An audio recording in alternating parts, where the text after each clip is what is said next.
السلام علیکم ورحمۃ اللہ وبرکاتہ۔ معزز سامعین و ناظرین، امید ہے آپ خیریت سے ہوں گے۔ آج میں آپ کی خدمت میں ایک ایسا عمل لے کر حاضر خدمت ہوا ہوں۔ اگر آپ کو اللہ تعالیٰ نے اولاد عطا فرمائی ہے، یقیناً اولاد بہت بڑی نعمت ہے۔ یقیناً اللہ تعالیٰ نے جس کو یہ نعمت عطا فرمائی ہے، رحمت عطا فرمائی ہے، اس پر اللہ کی کروڑہ فضل ہیں، اس پر اللہ کی مہربانیاں ہیں، وہ عطائیں ہیں پروردگار عالم کی جس کو عطا کی گئی ہیں۔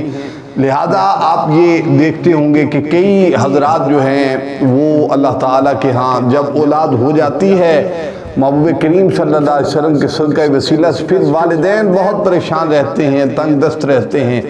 والدین کے چہروں پر والدین کا سکون ختم ہو جاتا ہے، چہروں پر جو ہے وہ ہر وقت جو ہے وہ پریشانی کے آثار رہتے ہیں۔ لہذا میں آپ کو ایک ایسا الفاظ بتانا چاہتا ہوں کہ آپ وہ لفظ جو ہیں 11 دن 11 مرتبہ ہر نماز کے بعد پڑھیں، اور ایک وقت آپ مختص کر لیں جس وقت میں آپ نے 141 مرتبہ پڑھنا ہے، یا مغنی یا مغنیو۔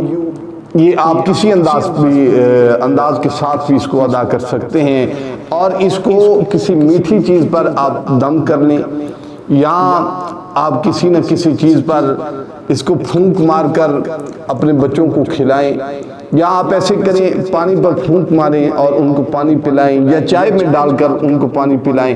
اور آپ کو میں یہ بار بار عرض کر چکا ہوں کہ آپ اپنی اولاد کی تربیت جو ہے اس کو اچھا کرنے کی کوشش کریں۔ جب تربیت والدین جو ہیں وہ اولاد کی اچھی کریں گی تو انشاءاللہ تبارک و تعالی یقیناً آپ کی اولاد نیک بھی ہوگی، صالح بھی ہوگی، اور انشاءاللہ تبارک و تعالی آپ کی فرما بردار بھی ہوگی۔ اللہ تعالیٰ سے امید ہے آپ کو یہ عمل اچھا لگا ہوگا۔ السلام علیکم ورحمۃ اللہ وبرکاتہ۔